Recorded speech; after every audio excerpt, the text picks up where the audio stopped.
Hello, good afternoon, and welcome. I strongly believe that the most important thing to do when first encountering a failure or a major setback is to address it head-on. That being said, I must regretfully inform you that our Hera 2 rocket experienced a major anomaly on its 8th mission today. Crusade, the booster which flew this mission, had previously flown 4 times and was admittedly not in the best shape.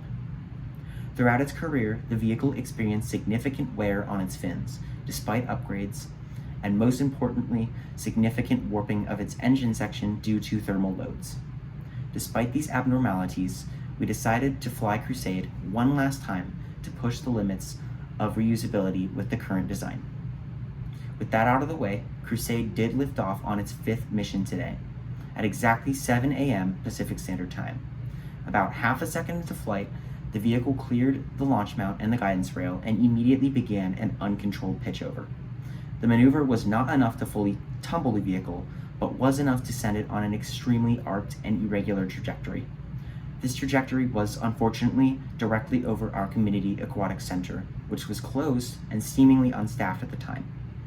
The parachute did deploy as expected, and Crusade touched down at its final resting place within the perimeter of the center. It is important to note that we will most likely not be attempting to recover any of the hardware from this flight, including the onboard altimeter and the onboard camera. There is no way to sugarcoat this. This was the greatest failure of our Hera program, and undoubtedly would have posed a great risk to public safety had the center been operational. Hera 2 was meant to be our workforce rocket, the Falcon 9 of Mythos Technologies, if you will, but this anomaly has proven that, in its current state, the vehicle is not prepared to earn this title. The most important part of any engineering problem is time.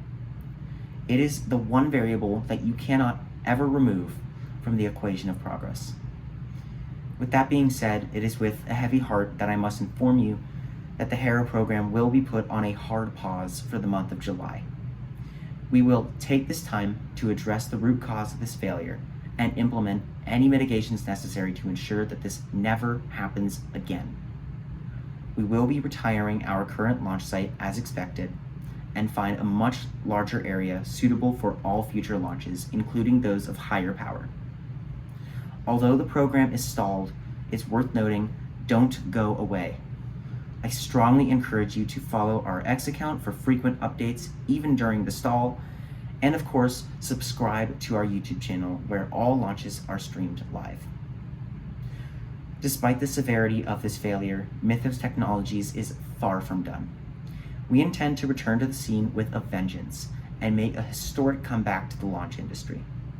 We intend not simply to give up and break in the face of tragedy, but to push harder than ever before to ensure that we are America's most competitive and most reliable model rocket launch organization. Thank you all so much for your continued support for our efforts, and I plead with you to stick around, as there are great things to come. Stay tuned.